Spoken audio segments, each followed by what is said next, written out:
Hey, what's up, everybody? Derek Lambert here, Myth Vision Podcast. I had to relocate. My son is sleeping in the room that we're staying in. So I'm in the kitchen here. I would just move my camera around to show you. I'm in the kitchen here at my mother-in-law's. My wife, for her birthday, is today. Be sure, if you can, send a super chat, show some love. She's going to be watching live. She is with her mom in the hospital on her birthday, getting chemotherapy. Her mother has stage 4 stomach cancer, and we're not sure how long she has. Doctors gave her up to 11 months max. It is a advanced stage 4 sister, brother, Mary, Joseph nodular in her stomach. Really, really sad news. So there's sad news, but we're also trying to celebrate Ryan's birthday, and I've created some memories for her and her mom that they're going to go tomorrow. And she's not watching this live right now, but getting their nails done and their toenails done together. Maybe they can have a little memory there to take with them. I want to start off with real world stuff before we get into the online drama stuff, because there's an important comment that came this morning that, resonated with me. And I thought in my mind, I'm like, I want to be as factual as I can. And, I did a recent video. It's popped off. Lots of people watched it. Me critiquing Wes Huff. Don't worry. Let me say this up front. A lot of the criticisms are valid and accurate and on point. There is no dismissal of these points that I'm bringing up. However, when we do get hype, as you know, I was pissed in the video. Sometimes we can overstate our own case, and I think I conflated a bit in the video between what I take to be convincing and maybe what the consensus is in some areas. So sometimes our confidence can come out, and I'll show you that in just a moment. Real quick, shameless plug. I don't know if you're seeing this in reverse. It's showing me in reverse, but probably not to you. First century radical. This is a friend of mine named Michael, who is taking the position that Jesus was a radical, a violent insurgent. Okay. Just to show you, I mean, like, this is the only book I brought with me for my trip because I'm trying to prepare for the interview. When I get home at night, I chip away at it.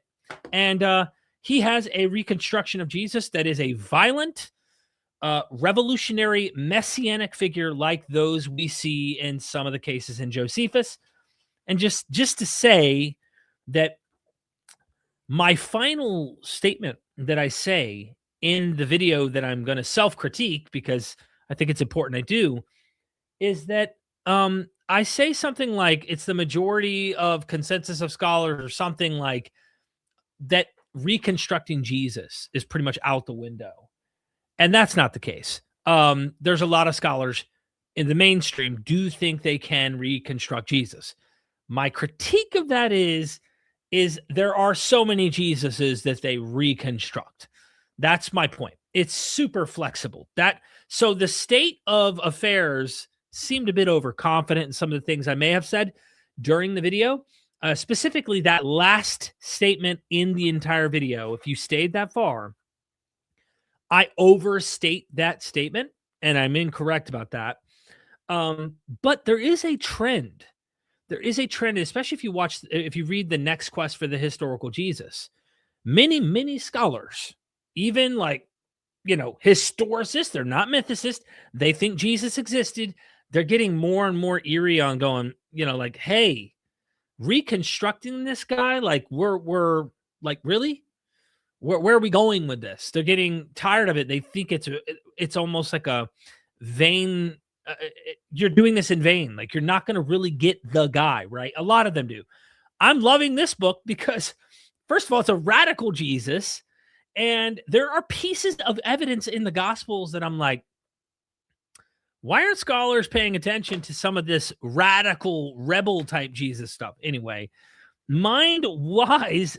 Thank you so much for the super chat for Ryan and her mom.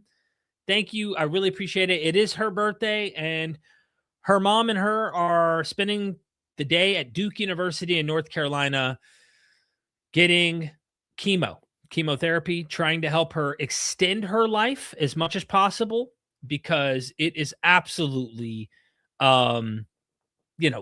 irreversible. I mean, unless a cure happens, and if a miracle happens, then we have some things to talk about, don't we?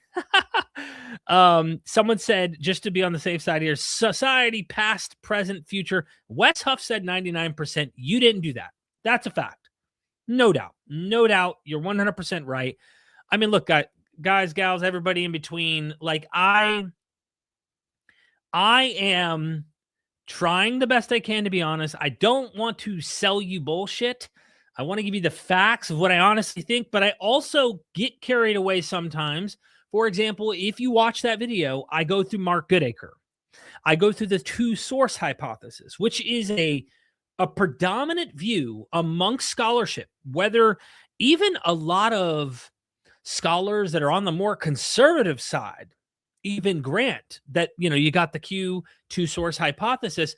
And then there's a growing trend. And I asked, people like Goodacre, like the gentleman I interviewed yesterday, James Barker, and I'm like, hey, what's up with the FAR hypothesis? And I don't think there's been like a survey done anytime recently, but they're like, I think it's neck and neck with the Q, the two-source hypothesis on Q amongst scholars. This is a huge, huge issue because after I got done bringing them in, I mentioned Dennis MacDonald. I'm a fan of Dennis MacDonald. That does not mean I agree with everything Dennis MacDonald says. That does not mean I agree with every example Dennis MacDonald brings up. But I'm a fan of his mimesis. I think it needs to be taken seriously. And I think we need to at least consider these ideas. They may never be consensus. All I can do is give you the artistic observations that this great mind has produced and have you scratch your head and go, because I'll be honest with you. I need to tell you, I am a close friend of MacDonald, and that bias is there. But even through my very close friendship with MacDonald, I'll find a passage in the New Testament gospel, and I'll look and go, the typology here looks like that could work for this passage in the Hebrew Bible. And Dennis says it's this in Homer, and it looks like it could be this in Scripture. I know Mark's using Scripture. I know that they learned Greek using Homer. And so MacDonald goes, why couldn't it be both? And I can't remember the particular, there's a specific Greek term that combines two sources to create a new source. I think Quintilian talks about this stuff when they're teaching people how to write rhetoric, how to write material. Anyway, so it could be Homer, it could be Scripture, it could be both. And I feel that tug of war as a very close friend to MacDonald, thinking sometimes I do wonder, is Scripture just able to explain this in this situation and typology? Hold on, we got a super chat, another super chat. Guitar Dog, thank you so much for the super chat. Great channel, great guests. Happy B-Day to wife. Are you planning on getting any advanced degrees in these topics that you cover? Thanks. I don't know, Guitar, but I want to say thank you first off for the happy birthday to my wife. Thank you for the compliments to the channel and the guests. I try to bring you cutting edge, critical scholarship, top-notch stuff. Yes, sometimes the scholarship I bring on isn't consensus. And to me, honestly, I need to be a little better about bringing on some consensus so you can understand, like there are going to be more conservative thinkers in some regards that do come on the channel. I'm not afraid to interview them. I do have an allergic reaction to apologetics, okay? You're trying to sell me a lemon. I'm not buying it. So if you're a believer at the end of the day, so be it. I don't care. There's a difference to me between a scholar who happens to be a Christian and a Christian scholar. Now, I know it sounds the same, but what I mean by Christian scholar is that their goal with their research is to prove or argue their faith. And to me, the faith category is completely separate from historical, actual methodology. Faith is the substance of things hoped for, the evidence of things not seen. So if someone says, I believe and I want to believe, I have all respect to their choice on wanting to believe and have faith. If you are trying to use faith in your historical research, I am allergic to that. I'm very cautious. The same way, and I'm consistent about this, whether people like it or not, because mostly the people who are critical of me come from the Christian background, usually online. They're average Christians writing text, writing comments. I do this to Islam as well. Lots of people don't realize that I have investigated Islam. I'm not even close to exhausting anything, even remotely, the whole package of what's there. There's so much I will never know about that world religion. But when I read and I go, hold on, this is literally a Sunni Muslim pastor, so to speak. He's their sheikh, and he's actually arguing. And I go, not a single criticism toward Muhammad, not a single criticism toward anything that's being stated here in the Quran. I have questions. And it sounds like they're trying to sell you on Islam. You kind of go, do you really want to hear that? And I know apologists from the Christian persuasion would look at the Islamic ones and go, no, we don't buy that. Neither do I. I don't buy yours either. That's what seems to be happening. So to answer your question, though, am I planning on getting any advanced degrees in this topic? Two struggles. I just spoke to Hugo Mendez yesterday about this. First of all, I would love to get my PhD. I would love to know Greek, Hebrew, Aramaic. I'd love to go into other languages. I'd love that. But my goodness, languages are not an easy thing. And I can only imagine the time and effort that would need to go into really mastering a skill like that. PhD ideas, like dissertation topics, I could come up with some. I can almost guarantee you, if I went down the Old Testament route, Hebrew Bible route, or if I went down the New Testament route, I could come up with some interesting PhD dissertation material, guaranteed. I've just talked to so many different scholars that I'd have plenty I could work with. I love both arenas. I love studying like the Hebrew Bible within itself. I also like studying like prior cultural text. I like knowing New Testament stuff. I like watching the struggle with a lot of New Testament academics on like going and seeing Greco-Roman stuff and going, hold up. Why are you being so cautious with that? So I don't know what path I would take if I did. Financial reasons. So it would have to be, some way that I would able to either have a scholarship, something that would allow me to be able to do that. And I'd have to do it in a time where I'm not devoting it to you guys and creating and crafting content, because I am the sole provider in this house and trying to ensure that my family is eating and has a place to live. So it'd be a lot of work. I would love to do it, but could I afford it? And I would, if I could get a PhD, everyone who I feel like maybe in private looked down on me because I have entertained a lot of, I want to say non-consensus materials, a nice way to say it, but I've entertained people's ideas that have come on that are clearly not, mainstream. Okay.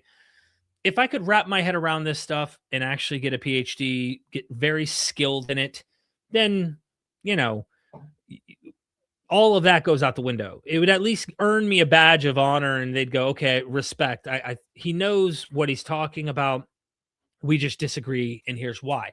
I'd like to also have a skill set like that, because the more you learn and the more skilled you get, the more you can observe errors that you don't recognize. So I'd like to do it to correct myself, to find out what the truth is. So the better I could perfect my skill set, my artistic skill set on learning this material, the more I will get closer to what I think is the case. And so on a journey of truth, those who are serious take these paths and want to try and wrap their head around it. But sometimes you hit a wall. There's nothing you could do about that. Another super chat. Thank you so much, Inatrera. Probably butchering this, 260. Thank you. Happy birthday to Ryan. Sorry to hear about her mom. Cancer is the worst. No doubt. Thank you for the super chat and the compliment. Ryan is with her mom again. For those who are just now tuning in, her mom's getting chemo today. And I've been rubbing her back, rubbing her legs down and stuff like that, trying to help her out each night, her mom. And today it's Ryan's birthday. So I want to get her and her mom to go get their nails done and their toenails done, and they can talk and connect, manicure, pedicure. And create a memory there because I don't know how much time her mom has. Just being frank. And this is another reason why I hope we keep moving forward with science and not be anti-evolutionists like Wes Huff, because I think the better we can perfect our observations of the natural world, the more likely we will be able to find solutions, find remedies, find cures, find all sorts of things that can help enhance, increase our lives as humans. And I don't think praying is going to do that. Okay. Praying may give us a sense of comfort. It may psychologically ease some of the traumas and stress to some people. But it does not cure these things. And if I saw cures happening through prayer all the time, well, damn it, I'd be a professional discusser of prayer. Okay. I'd be talking about that all the time. And it just doesn't seem to be the case. Thank you again for the super chat, the love. I really, really do appreciate that. I would love to, again, someone said Derek is knowledgeable enough that he should get a PhD for his services to humanity and getting, I rather earn it. I know what you mean, Amy, and I've heard people compliment me, hey, you've learned a lot. I am not an expert. And I'd rather go and actually, wrap my mind around going through and getting a PhD.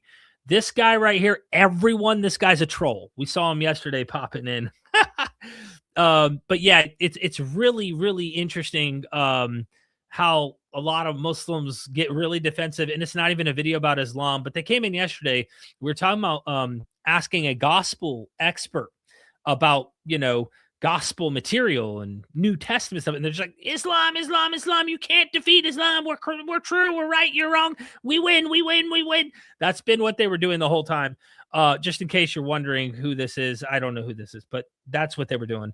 And you have no knowledge. In the 8th century, Muslims contributed to a lot of science. Yeah, well, not in the 7th, when your prophet was around. Damn it. Isn't that unfortunate? That sucks. So you had to wait a few centuries for the golden age to appear for Islam. And that was after they translated many of the Greek texts. Once they conquered and invaded Constantinople and found all of these, old ancient Greek and Roman sources, yeah, science went up, my friend, thanks to Islam.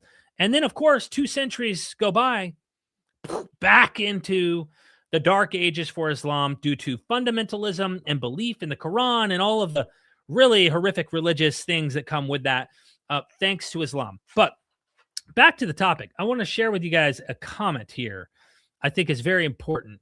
This comment this morning was really, really interesting.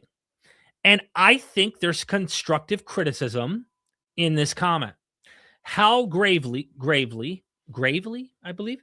Derek, you keep saying you're presenting what the evidence actually shows, but a lot of what you're doing is just trading one selective narrative, apologetics, for another, your preferred critics, and then calling that mainstream. For example, you repeatedly talk as if the scholarly consensus is that A, we basically can't recover anything about Jesus beyond a tiny kernel.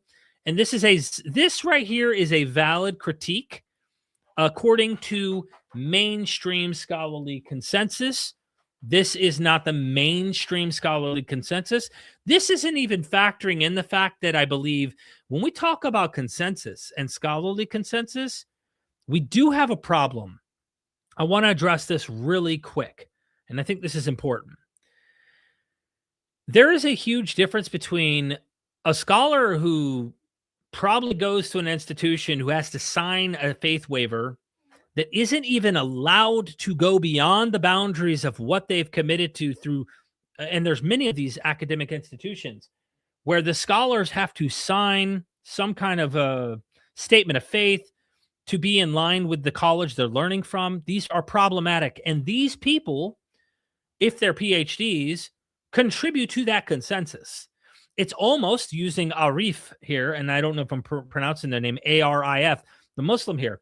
It's like if we had a consensus, what scholars, PhDs in Islam say about XYZ, whatever it might be. I don't know what the numbers would be on this, but of course, the tradition still has power. So are we separating faith-driven PhD proponents that may have a bias and need to stick with a particular narrative, or secular critical scholarship, whether they be a man of faith, woman of faith, whoever, or not, and they're doing actual critical historical research, and they're not, I must tote these lines within my faith commitments in order to answer. It's a mess. And it's not either or. There are some people I have read, and I know this is going to be a shocker for some of you who are more skeptical, but there are scholars in that I've signed a waiver of faith commitment path that have impressed me in their scholarship. Okay. This is hard.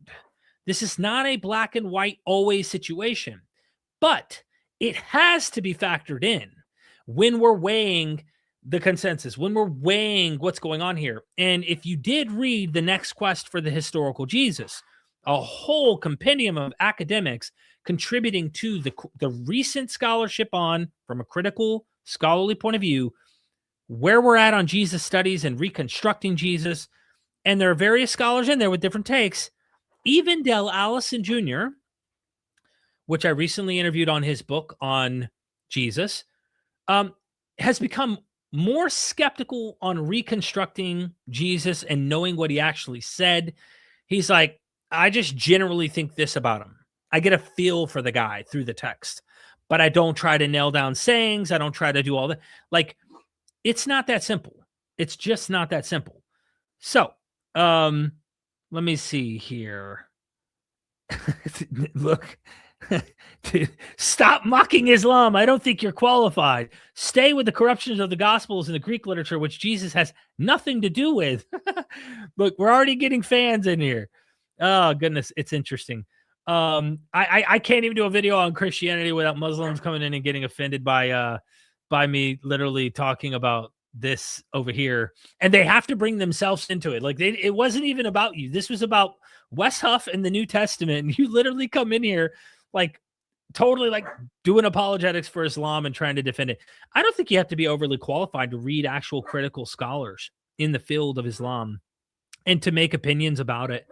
I think it's pretty obvious. Shh. I got my son's dog's here in the kitchen hanging out with me. So now let's continue this comment. I think this is important. The Gospels are almost entirely late literary inventions built on Mesopotamian myths. I don't think I ever said that. So I'm wondering if this person ran this through AI. I'm not sure, but it at least deserved my personal response here. I never said that the Gospels are late literary inventions built on Mesopotamian myths.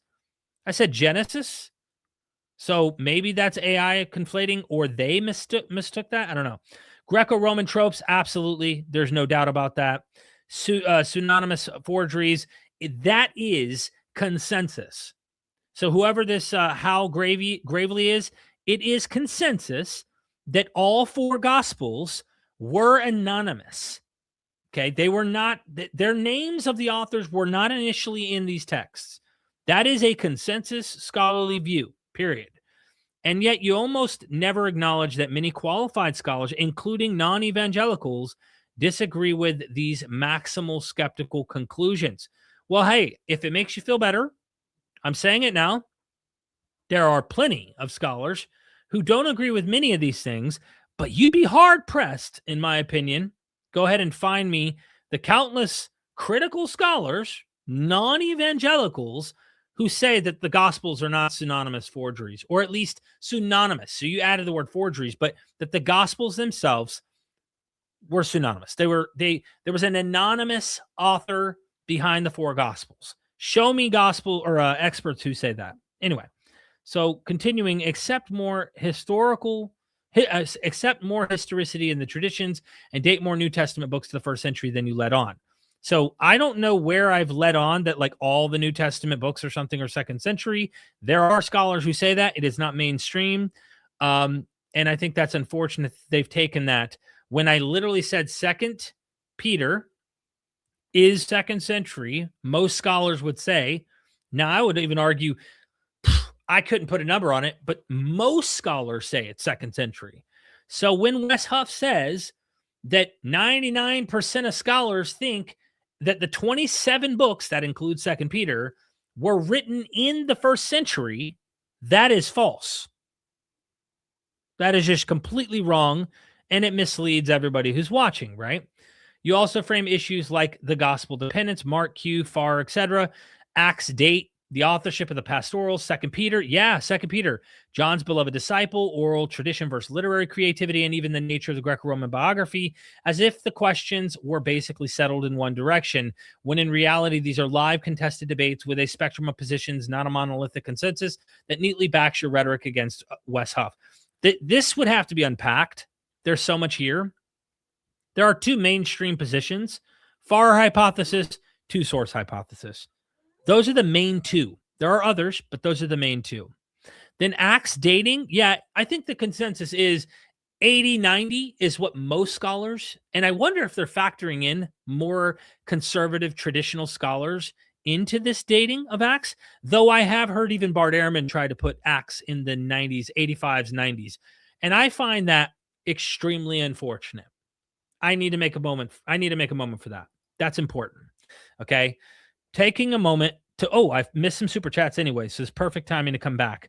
We the People 8280, thank you for the super chat. Sorry to hear about your mother-in-law. Your channel rocks. Happy birthday to the wife. Thank you so much. Yes, I sure hope that we are wrong and the scholars have misdiagnosed and there's just a way to extend, and then we're blown away by something happening in her life. We love her dearly and we want to see her last as long as possible. We're all going to have our end at some point. You know what I mean? But, I'm just trying to make the best out of it and try to keep Ryan, positive and happy. So thank you for the support. I really appreciate that. And then Wes Huff, you say Ludo 57,900. Thank you for the super chat. Wes Huff just uses people's ignorance against them. He weaponizes his audience's lack of biblical and historical knowledge to push forward his own distorted Calvinistic worldview. Thank you for the super chat. I do think that, man, look, the climate in the world right now has been really geared toward these kinds of people gaining momentum in the mainstream. And I have to question and wonder, just throwing this out there, would Alex O'Connor be taking the paths he's been taking? Would Alex O'Connor be taking the paths that he has been taking and, taking some of the softer approaches in some respects if it weren't for that kind of climate? I don't know. And I don't want to read his mind and act like I know. But I know with Wes Huff, I've been there. I was a Calvinist. I do think that most of his audience is not really interested in the facts. They're not interested in the historical research, which is why I took serious this comment by this person, okay? Because they're bringing critical, evidential, you could fact check what I'm saying. I did the video already. Go see what I said and see what they're saying and, question it and all that. But, most of his audience is just looking for something that's making them feel like, oh, you're confirming my faith. You know what I mean? You're giving me something to feel confident in. And I believe that is what you may call it weaponizing. They may call it sermonizing, but either way, I do think that often happens. And he does a lot of that. So what I was going to get at specifically, and make sure I don't miss anybody. Okay. Yep. Going back here just to point out Acts date. Okay. So he mentions Acts date. This is important because I told this YouTuber, and when I get back home, I promise you 1,000,000%. He's got 400 something thousand subscribers. He was in the comment section underneath on the video that I did on Wes Huff. If you get done with this live stream, go read. You'll see who I'm talking about. I told him when I do a call-in show, I hope he joins me on the stream, and we will get down into the weeds of Luke Acts, specifically Acts. Luke can be made the case too, but the evidence is so obvious to me in Acts that I'm shocked that there is not an overwhelming consensus, only because, I am so persuaded by the arguments made by Steve Mason that Luke Acts is using Josephus to craft his narrative, that I'm actually just blown away that any scholar who's ever read that would even walk away and not be convinced. That is how confident I am. In fact, I'm so confident in that argumentation that you guys know I just started doing these debates.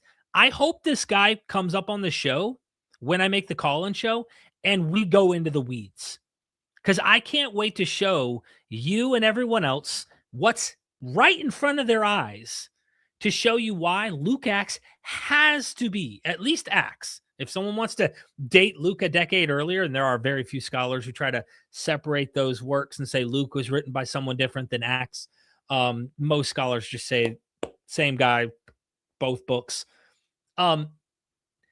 If I would like to just show everybody that the earliest possible date that Acts seems to, at least in our form we have, exist is at least 94 to 95 AD. Josephus published his Antiquities in 93 AD, if my memory serves me correct, on Steve Mason.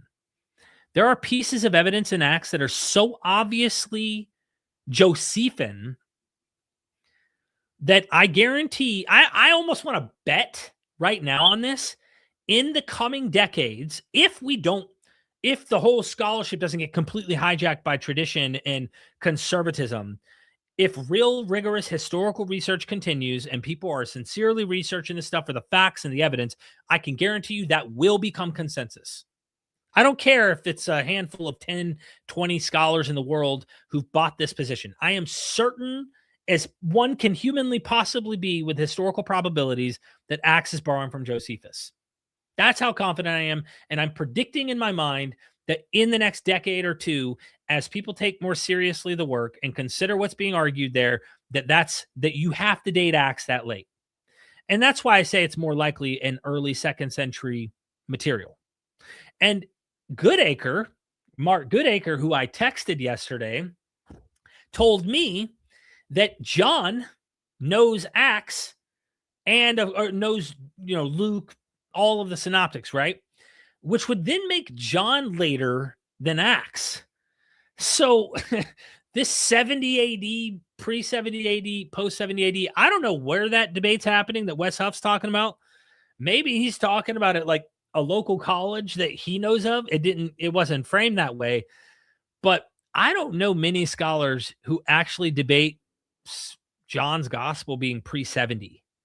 I just do not find it. Maybe there's a ton of systematic theological books that are arguing in the conservative circles of Calvinism, and definitely not on my radar. And again, we are on different radars.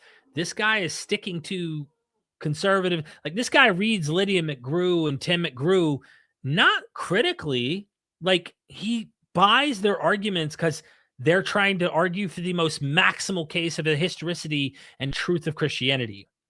Like, he's doing that. And I personally would approach this the same way I would Islam or any other religion, critically. That's why I gear toward secular critical scholarship without closing the door to Christian academics. I interview Christians. In case you're a Christian watching, hey, I interview Christians. Apologists? No. Christians? Yes. How many atheist or agnostic academics does Wes Huff interview? Shh. How many? Think about that. I mean, I'm the biased one. Sure, I've got bias. We all do. But how many atheist, agnostic academics does he interview? Yesterday, James Barker. He identifies as a Christian.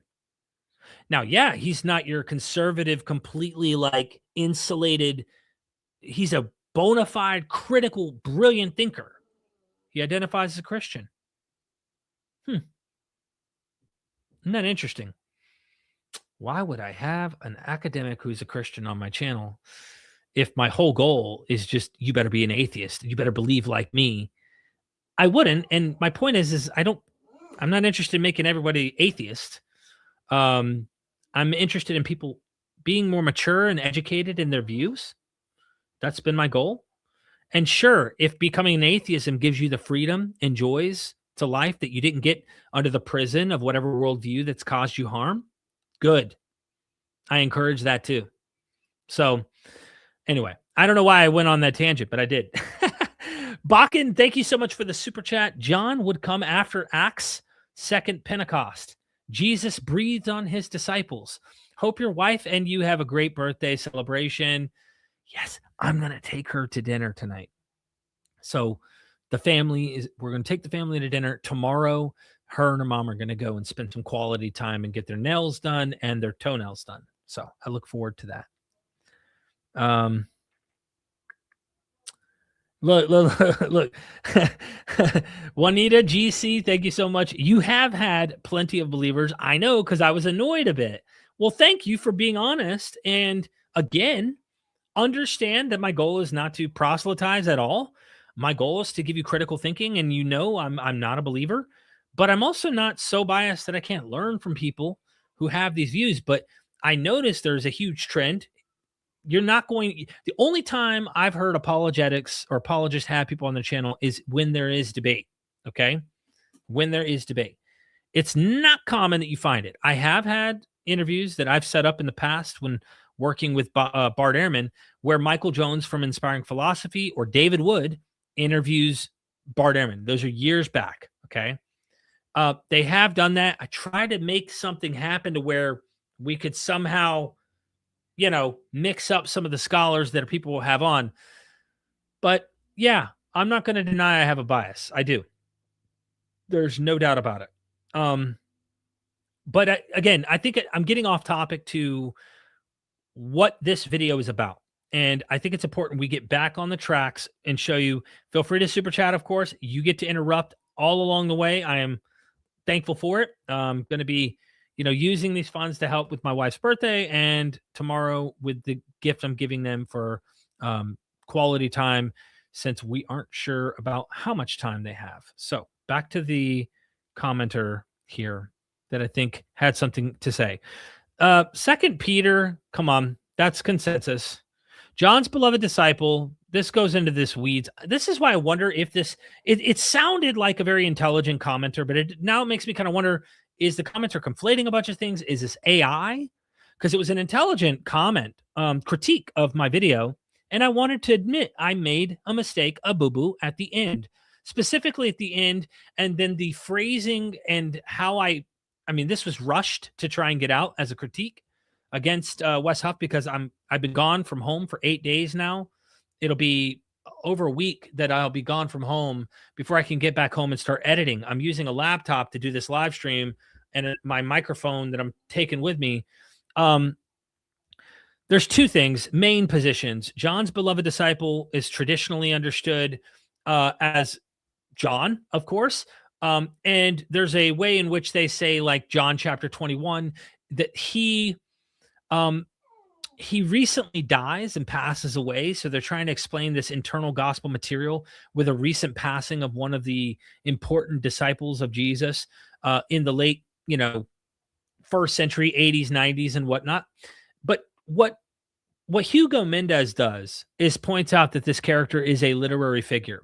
He's not the only person. Harold Attrich has done this. Harold Attrich is brilliant. And bear with me 1 second. I've got a call coming in from my kid. I got to make sure he's okay. Hey, everything okay? Hey, is everything okay? Yeah. Jules called me talking about how picking you up. Yeah. Well, tell Derek. It should be Derek. If you're staying, you're staying. If not, let him know. I'm on a live stream right now, buddy. So if you're trying to stay there, let them know. Don't worry about picking you up, and you spoke to me, okay? Well, they called me like an hour ago. But well, I would just tell them, if you're staying there, tell them, don't worry about picking me up. I spoke to Dad. Okay? Okay. All right. Love you. Love you. Bye. Okay. And then got to do daddy duties here. Got to make sure everything's okay. Oral tradition versus literary creativity. There is a debate. I think there's still an older trend that is still alive and well within the scholarly world, and it may be the consensus view right now that oral tradition dominates the literary creativity position, and that is a real thing. I think both can be true to some extent, but oral tradition, I don't know how you'd ever ascertain what is for sure that oral tradition, especially once you see all the literary creativity. Even the nature of the Greco-Roman biography, as if the questions were basically settled in one direction. I don't know what he means by the nature of the Greco-Roman biography. I'd probably have to go back and rewatch my video. But I will say this, there are scholars who recognize that there are genre conventions within the Gospels that don't always fit within Greco-Roman biography, and that is not the consensus.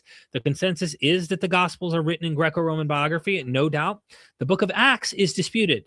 This is like the genre is disputed. And if you go and read like Richard Purbo's work or others, even the most cutting edge, latest consensus scholars on Acts, from a critical scholarly perspective, they will say that they Acts looks and behaves like novel, but not that it is a novel. It acts like a historiography, but that's why you have scholars saying it's a fictional historiography.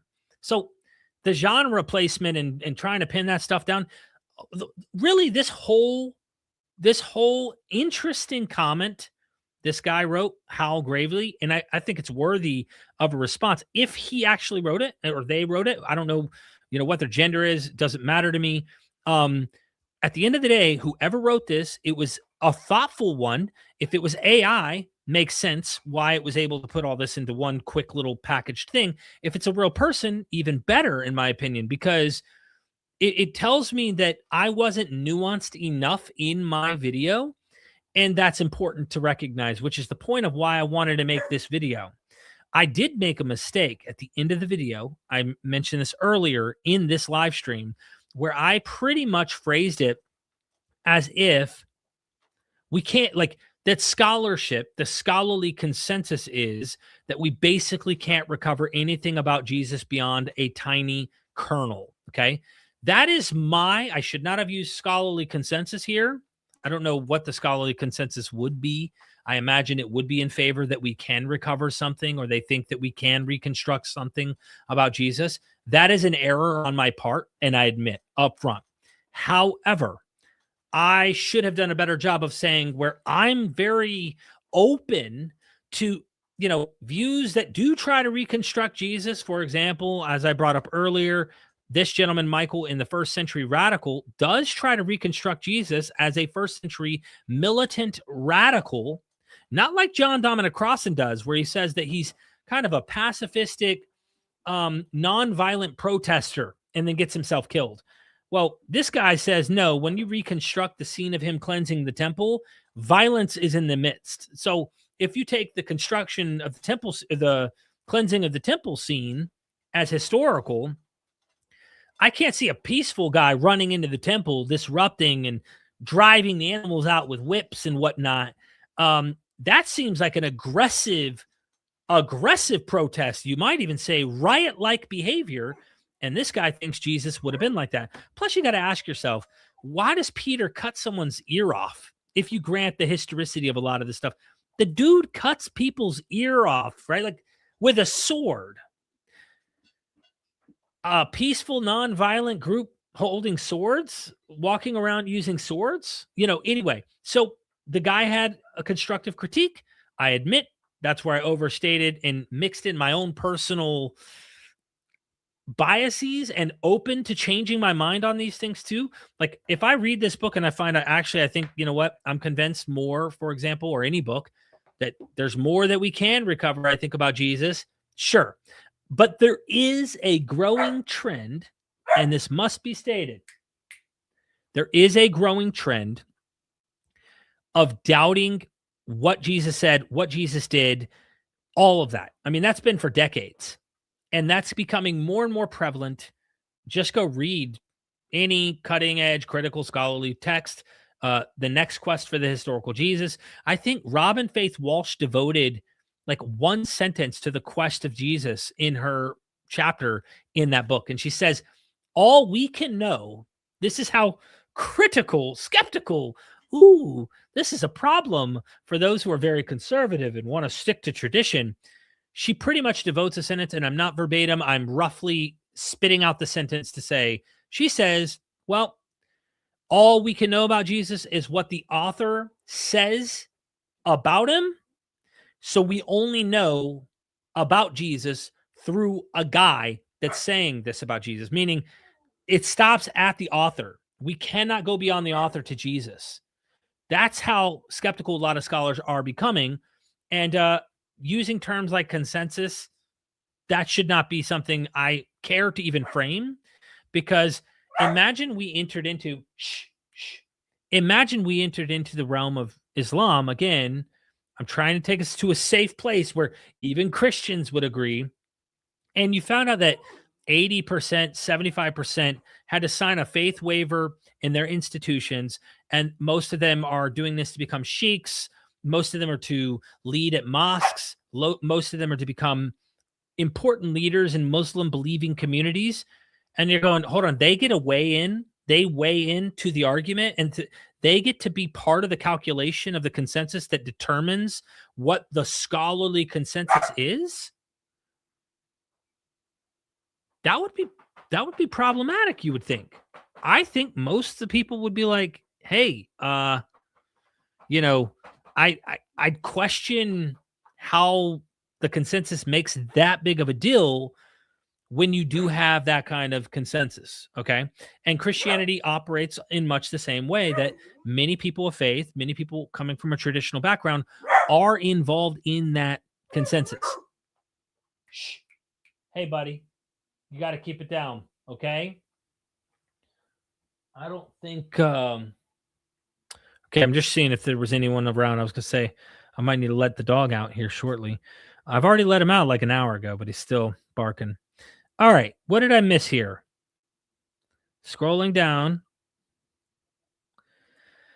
Okay, thank you so much for that super chat. Have you looked into Gunnar Heisson's work yet? I have not. I'll make sure that I write this down later and take the time to go look up this academic. I have not looked at them. Definitely need to check them out. Thank you so much. Kraken Ford in the house. Happy birthday to your boss. That's a fact. Hey, Diesel. Shh. Don't be so loud.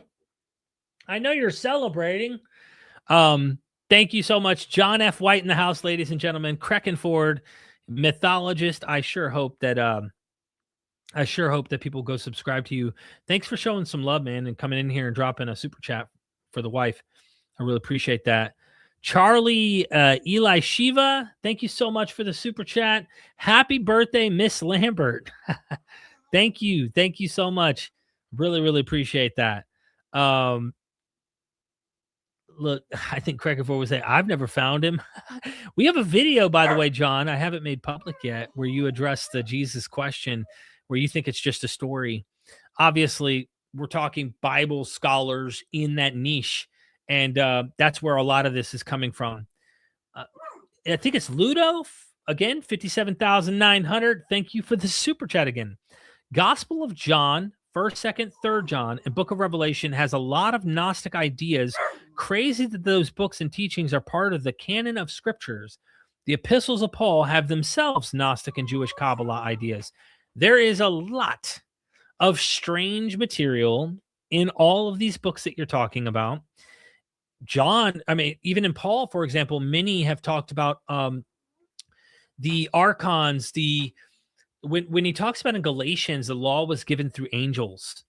There are some strange things. You go, well, hold on. What do you mean it was given through angels? Because God wrote the law with his finger. Why is he saying this? What's going on here? If there's a scholar I would highly recommend looking into the Gnostic stuff, it would be checking out M. David Litwa, who dives deeply into this. I think it's a fascinating path going down. Hey, buddy. Hey. Shh. You got to be quiet. I think it's a fascinating path to go down. M. David Litwa was a must read. And he highlights also strange things, like in John, when it talks about you are liars like your father from the beginning. And he's talking about the Jews. He would say that there's a reading there for, he keeps barking. I don't know what to do with him. Yeah, him.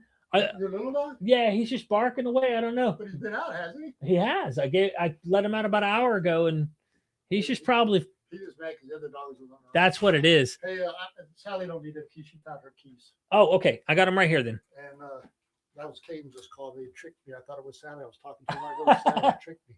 Gotcha.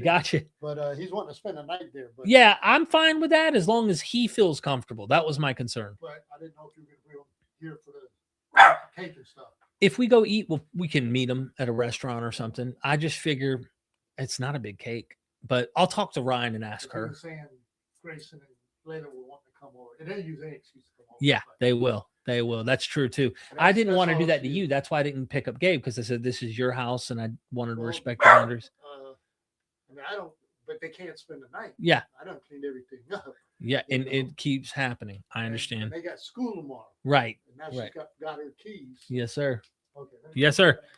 Yeah, so he's talking about you are of your father, the devil. He was a liar from the beginning.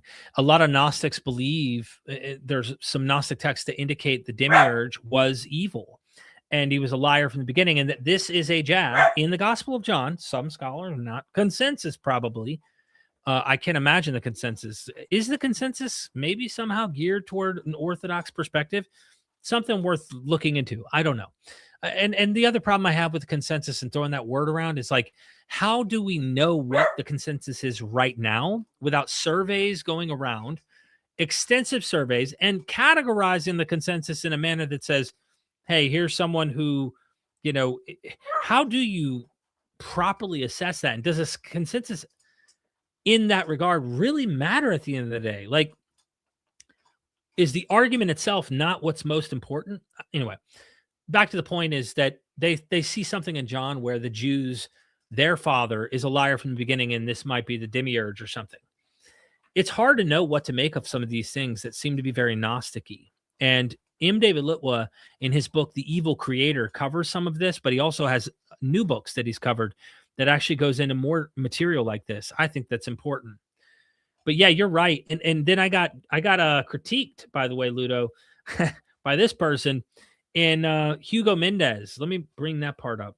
Hugo Mendez, where are we at? Let's see. Where is the Hugo Mendez thing?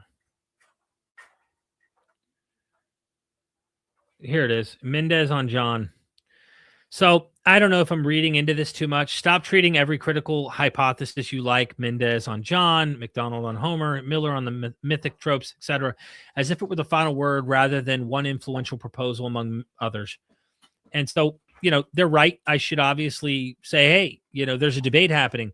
But I think in my video, which was more rhetorically to jab at Wes Huff's BS that I found in his video, was to be confident in asserting like, hey, sorry, there's some really good arguments. But again, has this person read Mendez on John, MacDonald on Homer, Miller on the mythic tropes? Have they actually read their books? These are the kind of questions I have for the people who are criticizing. Because, I mean, if you read something and you're really convinced, does it matter, that I need to paint a picture for everyone else?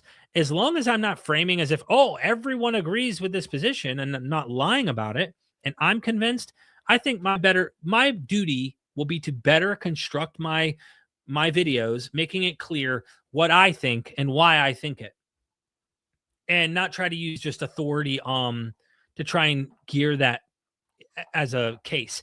I think it is important to point out when I opened the video that I did not put the list of all the scholars I have interviewed on the channel, and I went through before I left and made this video 60, 70 PhDs on Bible from Old Testament to New Testament that are actual biblical scholars, PhDs. And I've interviewed all of those, and I'm continuing to grow that number every week. New scholars are coming in that I'm interviewing, continuing to do that.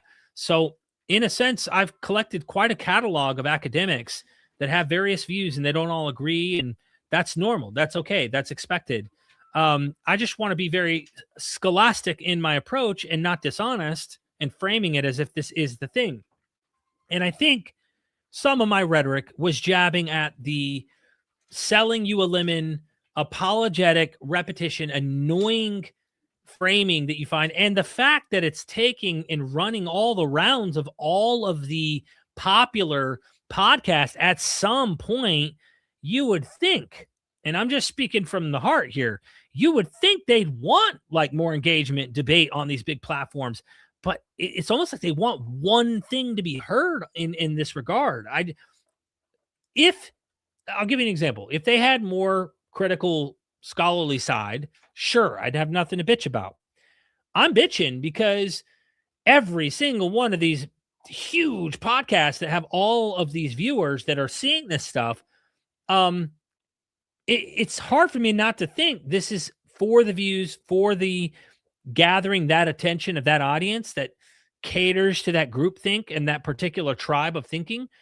And if it was about honest seeking from the viewers or from the podcasters who aren't necessarily Christians, they're not necessarily apologists either, even if they were Christian, but they have all sorts of other people on their platform from the past, what would stop them from having a bona fide real expert? And I'm not saying even me. I'd be happy to sit with Steven or any of these big podcasts and give them the side that I see as a layperson, an avid reader and student of these critical scholars, give them a whole nother picture, paint the picture completely different and give them a whole different side. Try to still man the Christian side and yet still give you, all right, now let me tell you why this falls apart, why this doesn't work. They're face-to-face confronting it and letting people know and see. Screw having me on then. Get a PhD. Get experts from the actual academic institutions who study this, who are professionals, who know this material way better than me, inside and out. I wish they did. But they don't.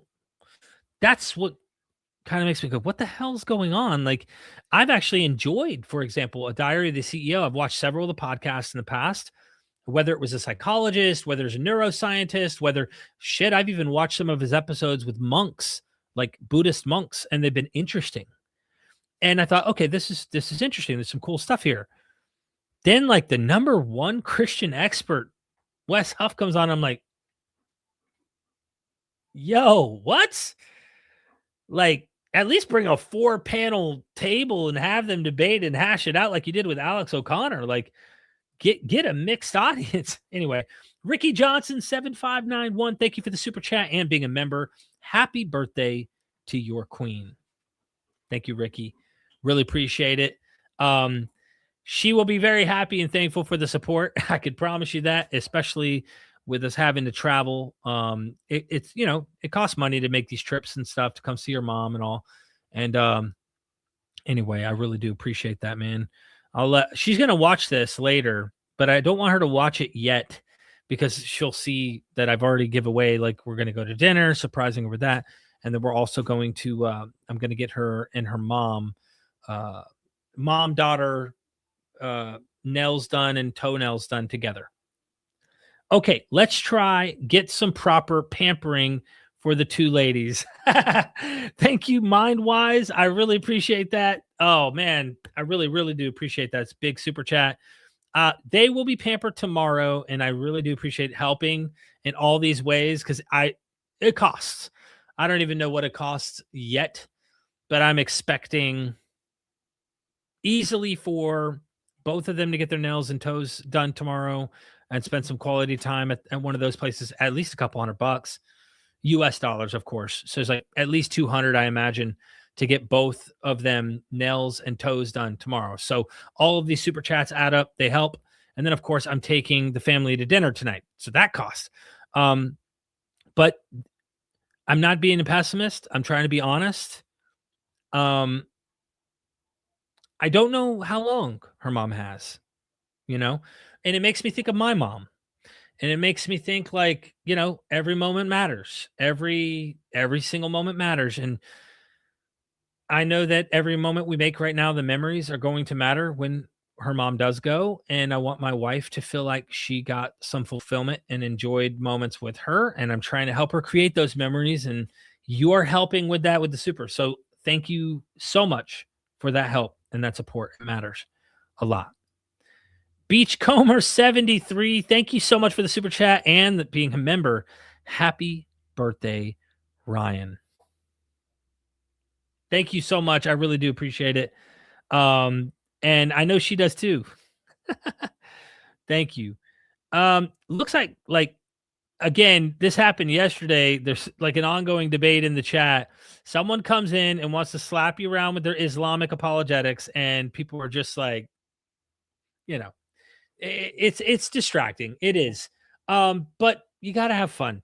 Sometimes it's fun. But you're not going to convince this guy. I can tell you. He's so stuck in their ways. All right, let's continue the comment because, again, I want to just say to the commenter, if this is really them and not AI, great comment. And I think I've learned how I should be very clear on not trying to act like, oh, because I'm persuaded of particular arguments, that means consensus. For sure. My wording should have been more careful. And again, it was a bit rushed, especially at the end. In other words, if apologetics is starting with a conclusion and working backwards, then so is pretending that the only serious scholars are the ones who line up with your current deconstruction. The people watching deserve to hear that the academic landscape is far more diverse than the neat story you're telling here. And so I want to take this as constructive criticism to say, yeah, sure, you're right. How long did you want my video to be? Are you editing my video next time? Because I'll be happy if you know how to edit my video.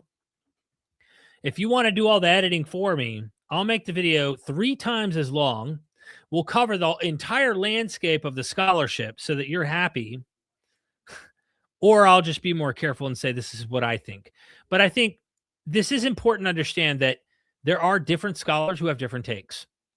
That's the constructive criticism. My response was on my phone this morning. Hey, thanks for the well thought out response. I'm on my phone and limited on time for responding because my wife's birthday is today. I didn't even plan this live stream, by the way. This live stream's happening because my wife's in Duke and it took longer than they expected with the doctors. So I said, all right, I'm going to waste some time. I'm going to address this interesting comment that's critiquing. And I don't want this to be like, oh, only highlight the negative comment. I think it's important to address the fact that there were hundreds of positive comments and people really, really enjoyed my critique of Wes Huff, but a few shortcomings. And overall, I think positive. And there was a lot in that video that this guy, while being critical, doesn't address that I think is important, that is true on what I brought out. I mean, even his comparisons of the biographies, for example, of Caesar, that was really odd to me. I kind of put some notes down here. Where's it at? Yeah, so Wes is 100% wrong on the 99% claim. So if you go watch his video, there's no doubt he's wrong about that, period. The Gospels are not 4 independent sources. 2-source and Farrer hypothesis are the leading hypothesis on reconstructing the Gospels in what order. And that seems to be the consensus. That doesn't even mean they're necessarily true. Just telling you that is the consensus. And I threw in there Dennis MacDonald somewhere in that sequence of things in my video. Then Wes Huff comparing Tiberius, who is literally the emperor of Rome. His reign was documented in like official state records, all sorts of sources that him being Caesar are in. And he has these biographical sources. Wes named Tiberius is referenced in dozens of other ancient authors, including Strabo, Philo of Alexandria, which I brought up, Josephus, Pliny of Elder, and Seneca. I didn't even want to do this because I mess up on pronouncing stuff, but Wes really goofed up some of the names, like Cassius Dio or Dio. I can't remember how he pronounced it in the video. I'm just being funny here, but like I make mistakes on this too, where he's like, I can't remember. He's like Cassio Dio or something. I can't even remember, but he like made little like pronunciation mistakes. And I would probably too, if I were trying to memorize something like that and I wasn't fully acquainted with pronunciation. So he got the names wrong in his pronouncing them. Again, I was right in my critique of him, which is a minor issue, that Paul fell from his horse. The text doesn't say he fell from a horse in Acts. The criterion of embarrassment has been dismantled by critical scholars. So that it's not, I'm not making that up. Like there's a ton of scholarship behind this whole criterion of embarrassment argument. Like the women at the tomb, the role of women in mourning and burial was culturally standard and ancient, not only like in the Mediterranean society of the known world. It would have been unusual, ladies and gentlemen, for women not to be at the tomb. And the literary reason for women being the first witnesses in Mark is that they flee and say nothing to anyone, for they were afraid, which is what the text says, the original ending to Mark. And verse 8 in chapter 16. The women are not triumphant eyewitnesses. They are literary device that explains why the empty tomb tradition was not widely known, some scholars might suggest. So this could explain why, when this gospel is written after the war in 70, why these traditions were not well known is, well, they didn't tell anyone. There are many ways to potentially look at the ending of Mark.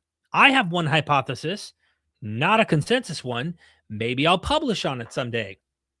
Hopefully I will. And that is that I believe that Mark is a Pauline gospel.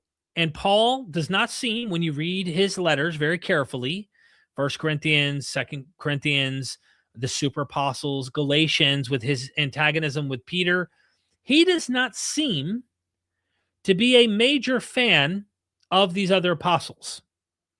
And in 1 Corinthians 15, he says he worked harder than all of them. And so I have this hunch that the reason it ends with the disciples not getting told is because there was someone who did receive the revelation, and it was Paul, and the 12 didn't get it. The entire gospel of Mark, they never get it. Others get it. A Roman centurion gets it. A Syrophoenician or Canaanite woman gets it.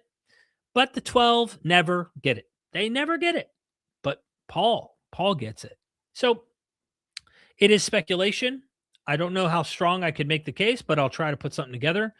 The other thing I did in this video that I am absolutely confident in, and you would just need to go read experts on Hebrew Bible, specifically experts on Genesis 1 through 11, that is its Mesopotamian sources. And Wes frames this as if, no, those are completely ridiculous sources. Those sources do not frame they're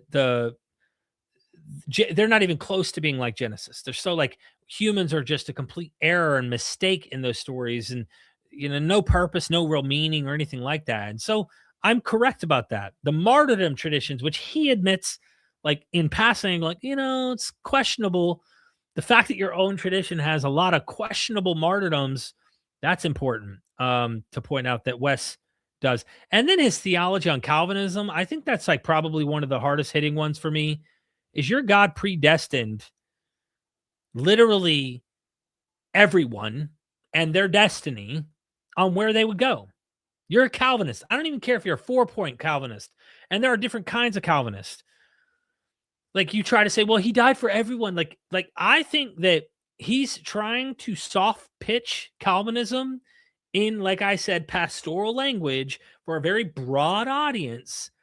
And he's doing it to make it sound so loving and good. And it's dude, your God,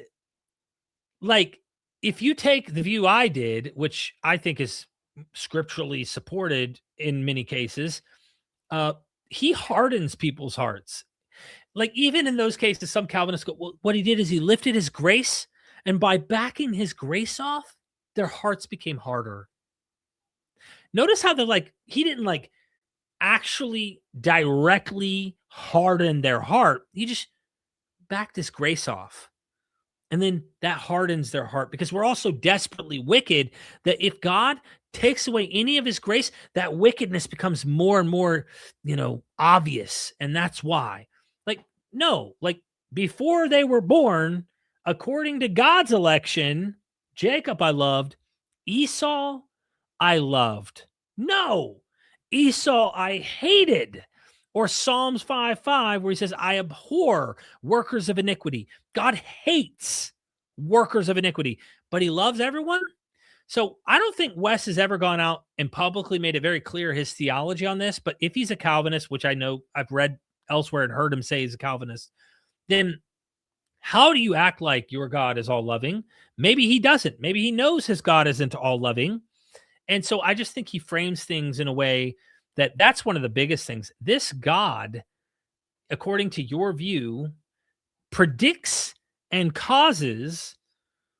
I mean, you might go, oh, he didn't cause. The fact that he created it knowing exactly what's going to happen alone is enough to say he's guilty of it. It's if I pull the trigger or I hire a hitman to pull the trigger. And by the way, I planned the whole thing out so that the hitman would also pull the trigger. I'm just as guilty as if I pull the trigger or if I hired the hitman to pull the trigger. Your God is making people go to hell for his glory, for him to show his power and might and glorification in some that he chose.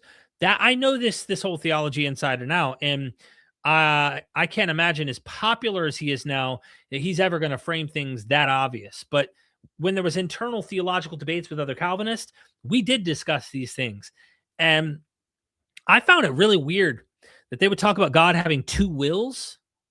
In my mind, I'm like, God has two wills? That's really strange. Even as a Calvinist, I had a hard time with this, because he tells you, here are the commandments. Don't do this. Don't do that. Thou shalt not. Thou shalt not. Thou shalt not. Or he'll tell Pharaoh, let my people go. God is telling Moses to tell, according to the text, Pharaoh, let my people go, God said. But then behind closed doors, God's hardening Pharaoh's heart. So I asked a little simple question. Does God want Pharaoh to let his people go? Or does God want to not let his people go? Clearly, if he's hardening Pharaoh's heart, he doesn't want them to be let go. That's how my mind worked, right? So then I went, why are we saying God has two wills? Because he's telling you one thing, but what really happens is what he really wants.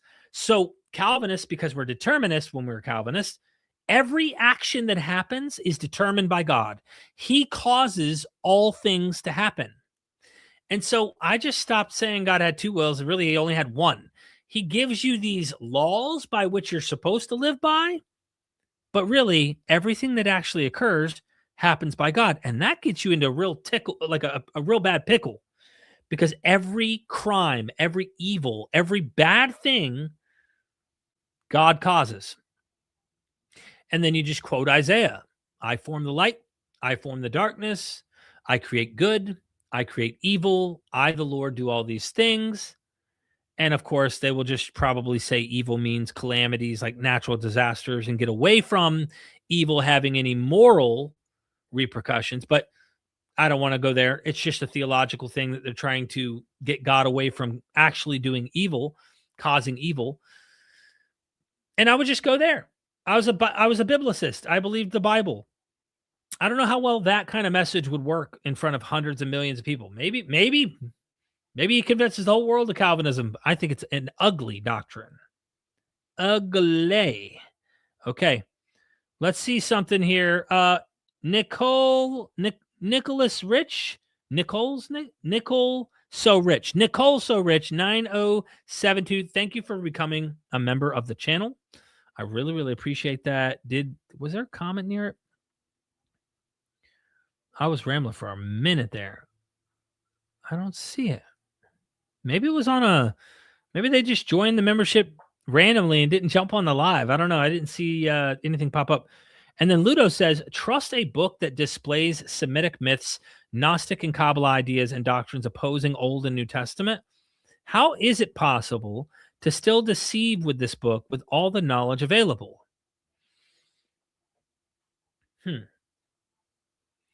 I mean, people can find out facts or find out evidence, and yet you can still bypass the critical thinking skills. For example, like let's just say we knew what happened for certain, let's say somehow someone died and we could turn their brain back on after 10 years or something. We kept their body from rotting, and we turned their brain on in 10 years and said, hey, what did you see? What did you? And they said nothing. Okay. And we knew that when you die, it was like before you were born. Pretend, for the sake of argument, that we could find that out. But there were people out there still telling people that hell's real.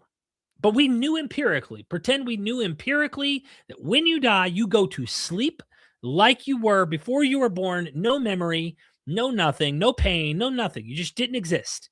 And you're going to be like that when you die. But people are so afraid of the dogma and the doctrines of hell and tradition. And then they also have a distrust for authority or science or whatever. And they still believe that hell's real. And they're going to go down. They're going to go to this place called hell or whatever. I think that there's emotional reasons too. Like, I want to go see my loved ones when I die. And I get that. Like, I understand that human emotion. So maybe they want to believe things. It feeds whatever prior thing that they already hold to, maybe something they already believe. And so these ideas become useful for them. A lot of people's entire identity is wrapped up in these things. So it's very difficult for them to let go and let new knowledge come in and disrupt it. I imagine there's a lot of psychological reasons that could be explained for this, what you're talking about. But again, we are in a information age, and there's a lot of misinformation as well as good information. And I don't think a lot of people have the discernment or even good methodology on knowing how to discern between the two. That's the problem, in my opinion. And that's why I think it's easy for people to use books, scripture, and stuff and keep people in. Also, there's groupthink. So it's like a collective myth that unifies a lot of people. They like to fit under one umbrella in this regard. And I think that evolution can show us why that's the case. It's more difficult for people to not buy this if they've already been indoctrinated. It is a much harder path to believe it's not true when you already believed it was true. And, the statistics are not in favor of people becoming like me or like you or someone who's more skeptical. Someone said they live off people's, Garland says they live off people's fear. Yeah. Interesting. Yeah, I'm trying to see. Okay, so I think I went through, let me make sure I went through the whole thing just so that I'm covering it all. Yeah, I did. I went through the whole comment. I thought the comment was worth responding to. There were so many positive comments on that video, and I just want to address one of the blatant errors I made at the very closing of the video, and not being nuanced enough when I would bring in a hypothesis that is not the consensus. That I was very clear that this is a persuasive idea I take serious, or I'm convinced that we should consider it. And but truth be told, and if you see my comment response, consensus be damned, in my opinion, in many cases. And I'm not a PhD, but I don't give a shit if 80% of New Testament scholars don't find Acts to be late first, early second century, when I've read Steve Mason's arguments and I've read his book, and I've literally I've had hours and hours and hours and hours and hours of conversation. I'm talking about literal hours with scholars who aren't just Steve Mason, but with Steve Mason, with Goodacre, with Hugo Mendez, with, James Barker, with Robin Faith Walsh, with all these PhDs, and thought about it and went, wow. And then I asked them, why is the consensus not on board with Acts being early second century? And they're like, well, a lot of it is the vestigial traditional positions that many of these academics that are still holding to, they haven't got caught up. They haven't caught up to these things. Even when I talked to Kip Davis about consensus stuff, because Kip's been kind of critical of me in the past for having some Greco-Roman Greek connections to Hebrew Bible material. And rightly so. I mean, it's easier to make that strong connection when you have linguistics, and he's correct. And I've learned a lot, like everybody. I learned from all of the people. A lot of my friends are also critics. They jab at ideas that I bounce. A lot of these conversations aren't just, oh, you agree with me? Yeah, agree with me more. Oh, yeah, John, you agree with me? Oh, yeah, Robin, we agree. Let's just keep agreeing all day. No, these conversations, we're throwing stuff. We're challenging each other. We're having I'm wanting to know what they think, why they think, all of those kind of conversations. And say all that to say, when I bring someone on like Gad Barnea or Jonathan Adler, who has a very cutting edge, but not fully engaged with and deeply consensus, dealt with arguments in his books, it takes a decade or two for scholars to sincerely start addressing the arguments that are being made by academics. And these are the most qualified people in the world with languages, etc., that are doing that assessment. Until we all get PhDs, or we all know the languages, or we're all skilled knowing methodology and how to engage with stuff, we should probably, look to them and say, hey, they might have something to contribute. But I have spoken to countless, well, not countless, but you know what I mean? I'm being a bit exaggerative here. A ton of bright, brilliant PhDs. And it's hard. Even the ones that are like, well, I don't know. They say Steve Mason's arguments are really convincing on Acts. They're not as convinced or as sold on Luke, but they think Acts for sure. Some of them are like, I haven't really delved into it too much. I'm totally open to it, but I have read a little here and there, and they're like, this sounds convincing, but I'm not sure yet. I need to look into it deeper. I tell them all the time, I'm like, I bet you if we look into this together, you're going to be convinced. I guarantee you're going to be convinced. Like, I'm willing to push these PhDs to really question this whole view. So we shall see. Come here. I want to show. Can I pop them up on the screen real quick? Come here. I guess. Come here, buddy. Come here. Come say hi. Come say hi. Look. Come say hi to everybody. Come on. Come here. You got to look on the screen. You got to look. You got to get your Look at the screen. It's my nephew. I wanted to show everybody my nephew. You see me? You see? Yeah, you want to say hi? You don't? My nephew's not trying to come on camera. But you come in here and show Papa. Huh? You drag me in here for something. Give me a high five. Give me a high five. Come on. Just give me a big old high five. All right, fine. Outside, they're over there playing. I think they're wearing each other out now. Okay. Anyway, I just figure I'd he's running behind me, but he won't pop up on the screen. So what do you do? Anyway, I think that we're on a journey. We're going to continue to grow. We're going to continue to learn. And when we make mistakes or we're learning, we can say, hey, made mistakes. I'm learning. No problem with that. I do think that what Wes Huff said was some bullshit. Just keeping it real with you. But I would do the same thing if I saw, an apologist run up there and just act like, just the full on standard historical narrative apologetic of Islam, Judaism, you name it, all the same. I'd be like, yeah, I think it's BS. That's my opinion.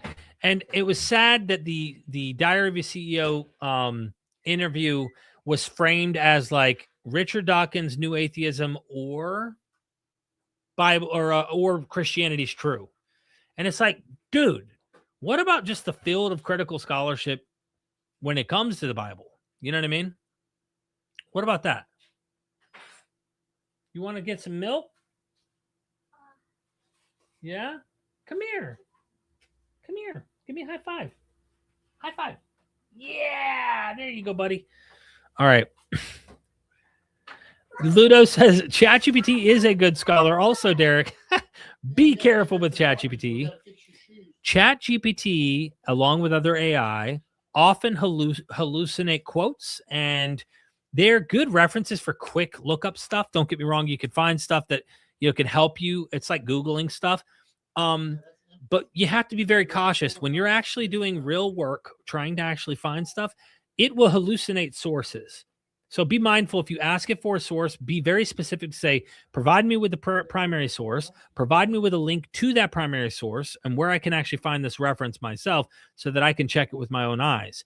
Because if you don't do that, trust me, you will be depending on things often that are incorrect. Not always. Sometimes it gets things right. But you have to be very careful about that. Thank you for the super chat, by the way.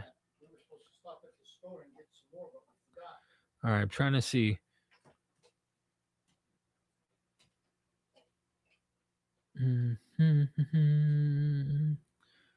All righty. Look, what else is there to say about this before I wrap things up? The commenter is right, specifically on what I said about the final statement near my video. The gospel narratives are so thoroughly shaped by literary typology from the Septuagint, from Homer, from Greco-Roman literary conventions, that even some historical kernel lies behind them. We have lost any reliable way of discerning what that kernel is. The literary shaping is so pervasive that the history, if there is any, is irrecoverable.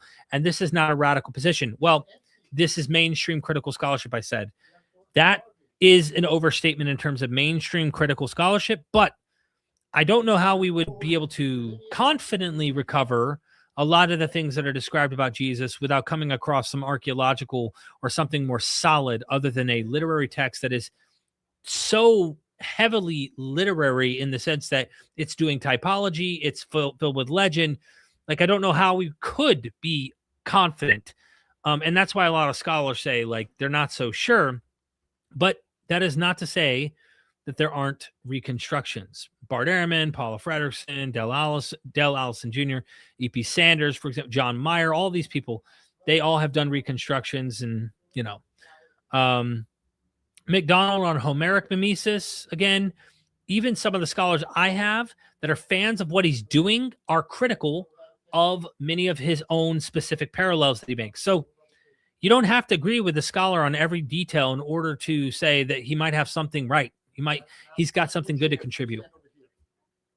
Hey, Come here. Come here. I don't want him to stand Say up. hi. No. Don't spill it. Say hi. Say hello. Stand him up in that chair right there. Oh, yeah. You want to stand up? Real quick. Hold on. Stand up in this chair right here, okay? I don't know if you can see him then either. But Stand up right there, okay? Can you stand up and not fall on me? yeah, he'll be okay. He won't fall. Okay. We're going to get them. This is the hero right here. You're the hero. All right. Yeah. Hey. Look, there you are. Look at you. Look at you, handsome. So cute. Oh, you're so handsome. Yeah. Aren't you? You know you're handsome. It had a little bit of milk in it. He is a cutie pie, someone said. Cutie pie. Yeah. Happy birthday. Oh, we got a super chat. Mind wise, a few drinks on me at dinner, then Derek. Cheers. Look, I'm going to probably have to get the wife just a little bit tipsy tonight. She's got to enjoy her birthday. Come on. Who doesn't? She doesn't have the problem I have with drinking, okay? I've had a problem with drinking in the past. She doesn't have that problem. You know what I mean? But I'll probably get her a margarita or something tonight, all on you, mind-wise, and I'll tell her, this is from you.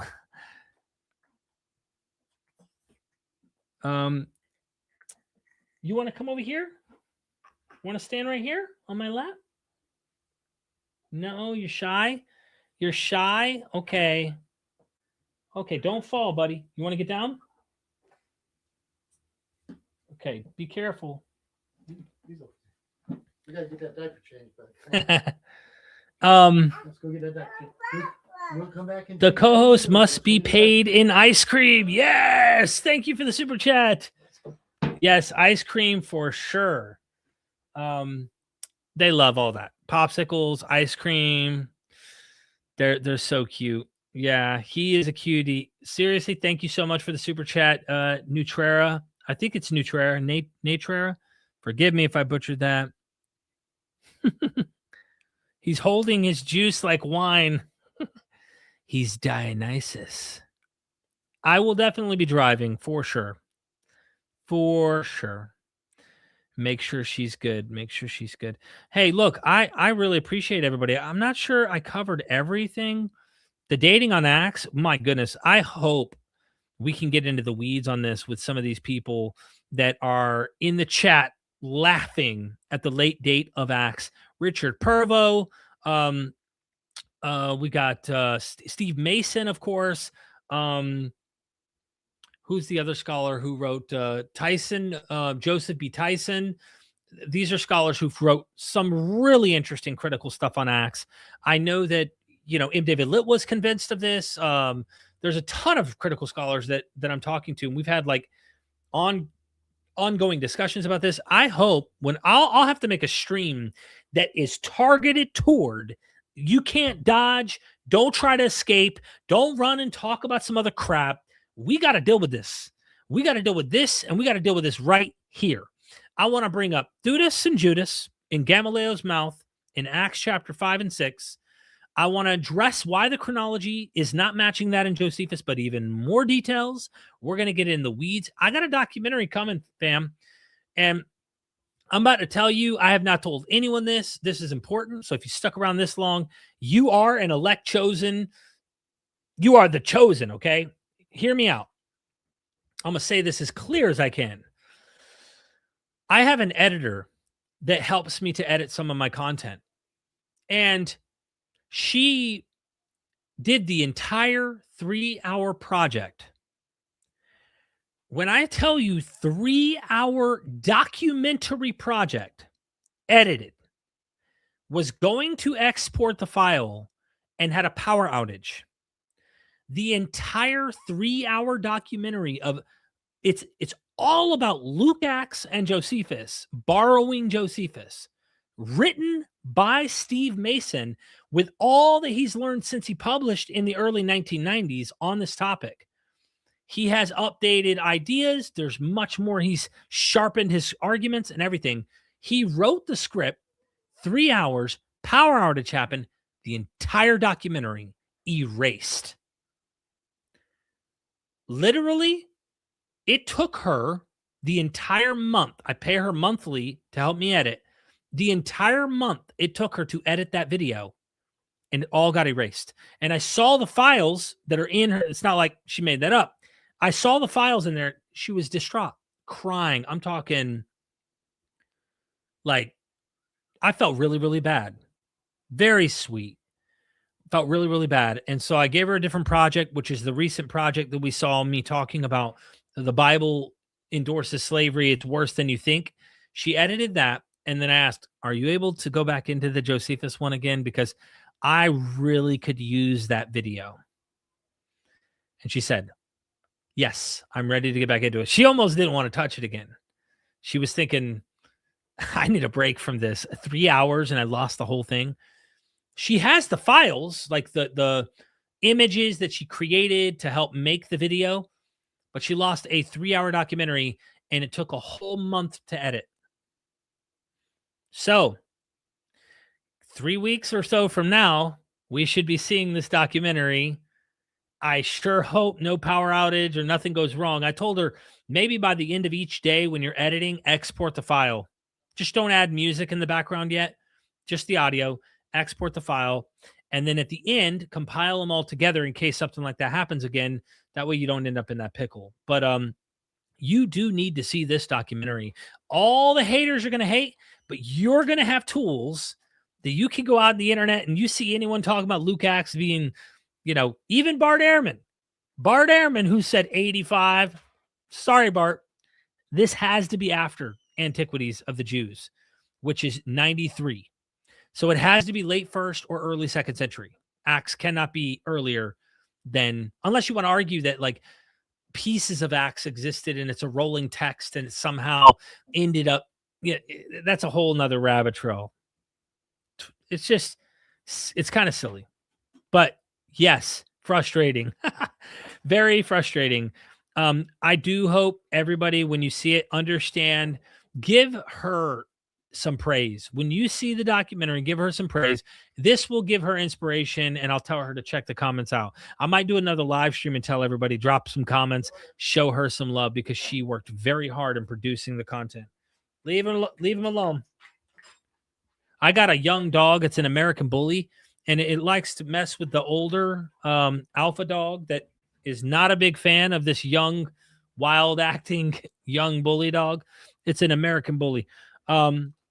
Look, I just wanted to pop in here because I needed to waste some time. I wanted you all to see what was going on. I'm trying to stick with you live almost every day. And tomorrow I'll do another live stream. Day after tomorrow, I'll try to do another one. Tomorrow I'm interviewing Reza Aslan, who, by the way, wrote another book similar to this one, but it's Zealot, for those who don't know. This one's going to get more into scholarly detail in a different way. But Reza Aslan believes we can reconstruct Jesus, but he was a violent, zealot. He was not a pacifist. He was, potentially violent. And this is why they crucified him. The Romans crucified him as a lestes. He was a bandit. According to the perception of the Gospels, this guy was a bandit. And Mark likes to distance from that. I mean, Matthew tries to distance. When he copies Mark, he tries to distance Jesus from that banditry that we find in Josephus. I think that's important. Anyway, I really, really love y'all.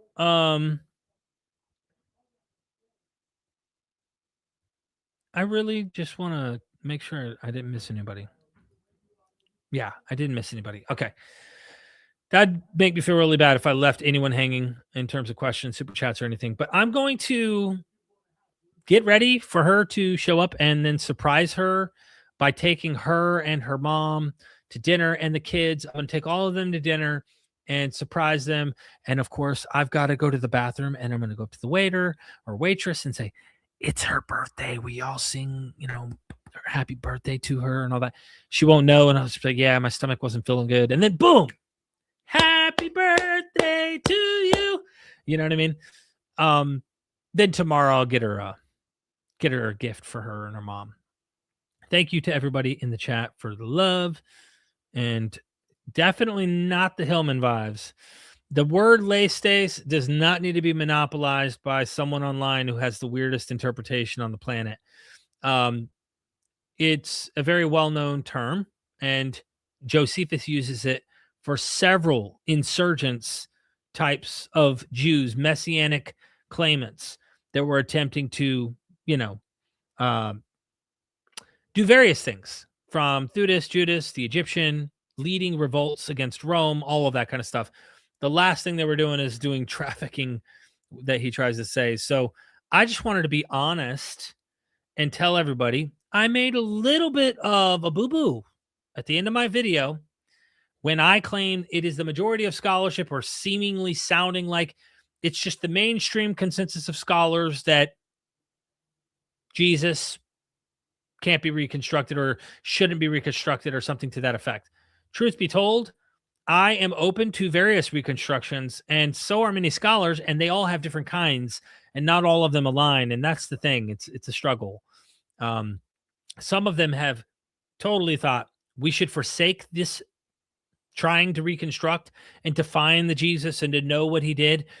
Even Allison seems very critical of this idea. Delcy Allison Jr., of knowing what Jesus did and being confident. So I would just request everyone to be, open-minded, but also understand Wes Huff pulled some BS apologetics. That ain't changing. And I'm not apologizing for any of that. But for the mistake that I did make there, yeah, I should have been more careful with my language. And for that, I apologize. I do try the best I can to be as accurate as I can be. But I'm probably going to look at a lot of things I say today in 5-10 years with what I learned and go, dude, you were saying that shit back in 2026. Do you remember that? And that's fine. I'm okay with learning and growing. Bakken, thank you for the super chat. How many layers of Paul are there? 3, as Jacob says? I don't know. I mean, I really, really don't know. If you just take the mainstream critical consensus view, there seems to be practically 2 types of layers. Paul's authentic letters, and then the pseudepigraphical letters that bear his name but aren't really him, and they take Paul a little further. That's at least 2, right? 2 layers there. Then if you go to Dutch radicals, they say within Paul's letters, it's not really Paul, or depending on which one you talk to. Real quick, I got a call coming in. Hey, I'm live streaming. Everything okay? Yeah, I was wondering, did you tell Kaden Yes, if he says he's good and he's staying the night, don't worry about picking him up. Love you. Bye. All right. I would like to make sure no emergencies are happening. And so, depends on who you talk to. I know Jacob has his view. Then you can bring in the book of Acts, which is a fictionalized Paul. So maybe you could go 4 layers if you really want to. There could be 4, there could be 5. It just depends on how you want to go about this. I entertain all of these views because that's just who I am. I like to hear the different takes. And I have opinions of my own too along the way, but oftentimes they get neglected because I'm interested in hearing the scholarly views and not just spouting my own views. My views change as I learn. And there's a lot of learning to do. There's a lot of learning. So there could be 4 though, right? There could be 5. It just depends how you want to look at it. Anyway, thank you so much. Oh, there's another one. Marcion priority. I get a lot of flack for this because I haven't really. I'll be very frank with you. I have not learned in depth Marcion priority positions. It's something I need to sharpen up on to understand better. I don't feel adequate enough to be able to properly engage, and I feel like it's only fair that I would engage it if I understood it better. And the best way to do that is to get someone who holds to this idea. But what do you mean by Marcion priority? Because if Marcion priority means Marcion's text is the earliest gospel of all the gospels, dude, there's on one hand on planet Earth, half of my fingers are, you might have like a few people on the planet that think that point of view. There are scholars who do think that Marcion's gospel did come before Luke, but to say Marcion priority as if it's the first gospel of all gospels is a different question. So it's not consensus though, even then. I think the consensus is that Luke wrote first and Marcion redacted Luke. The consensus be damned, evidence be shown. Okay, I'm cool with that. But I just figured it's worth mentioning that there are a lot of scholars that are starting to come up with ideas where they're questioning the narrative that we're told, that Marcion's text was earlier and that Luke Catholicized Marcion's material. I don't know what the truth is because this is such a nightmare because now you have to reconstruct a text we don't have. And then you have to also reconstruct, they're using different methods. They're like computing methods of the language in Paul's letters where they question whether or not Paul really wrote this stuff or if this was inserted later. And they use that by going to quotes of Marcion with his letters of Paul that seem to be lacking material that we have in our canonical Paul. My God. I mean, when I say this is a nightmare, this is not meant for like average YouTube videos. This is like nerd 1000. Like you got to really nerd out and get lost in this in order to really gain how complicated this stuff really is. And I'm sure you do. I'm just saying like it's not popular material, believe it or not. There's not a lot of people who are like, I can't wait to see, the reconstruction of Paul's letters through a Marcion lens, devoid of its later apostolic Catholicizing tendencies and stuff. And it's like that's not many people I know are like, yay, I can't wait to see if Paul said those words in Romans 9 through 11 or, all of that kind of stuff. I mention this stuff in passing and I like scholars who bring it up, but it's just not a popular topic. Not a lot of people are into it. It sucks. I wish more people were. See you tomorrow. Mindwise, thanks so much for the support during this stream. I really appreciate it. Bon appetit. Thank you. We got a lot to keep us occupied. No doubt. Yeah, we don't even have any Marcion manuscripts at all. This is true. We only have quotes, right? By critics. And it's tough. It's tough. I mean, I sympathize. I really do. I like radical views. This is another thing I have a tendency of doing, right? I like radical views.